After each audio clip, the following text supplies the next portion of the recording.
Ministério de Assuntos Econômico na 2020 aduna certo consejo nang pero nang nota mira ko atene conta ko e consejo na nang visa ko na 2020 a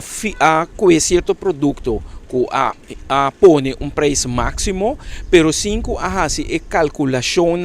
necessário e correto para poder chegar na preço máximo real, que seja groothandelaar of kleinhandelaar por vender. Então, riba esse também, nós que sabe esse é caso para sobra, me te querer que den ampliação de macuto básico, não tem intenção tampouco para perjudicar esse negócio, bota estipulasse margem de ganância máximo que é por riba e produto, pero é certa máximo, calculação de preço justo e real. De quadro aí, tá bom para explicar que ora botar calcular o preço máximo de produto, tá 3 entidades tem que trazer coisa. O Ministério de Assuntos Econômicos, botem Duana também e botem FTAC, que tá Fair Trade Authorities. Para sobra, botem por exemplo Duana, que tá ganha lá me bisa invoice de preço real que racidor de negócio e distribuidor supermercado tá importar o produto que mende bosa aqui com o preço que ela compre do exterior tá. FTAC que tá Fair Trade Authority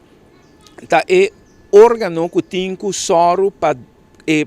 vigilar para den fazimento de negócio, comerciante não, por exemplo, não vai formar cartel, então que bota chega na preço não fictício, então que dado momento o comerciante tá ganha margem astronômico. Pero informação que nós está disponível está indicar que a entidade não aqui, nós portarobês, pero nós que administrar bisa nós, se está sina, desmentir, pero se está certo que o órgão não aqui não está trabalhando em estrecha cooperação que está suposto trabalhar com ele, para assim não poder chegar na calculação de preço que ao final tá, o povo tem que beneficiar. Me te quero que dado momento o órgão não se está verdade que não está trabalhando ou não está compartilhar ou não está suministrar a informação necessária na outro. O ministro que é encarregado do assunto econômico, que tem que sentar na mesa toda a entidade para assim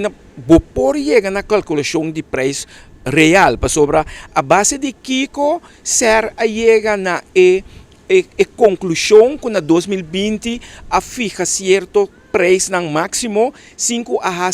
calculação real.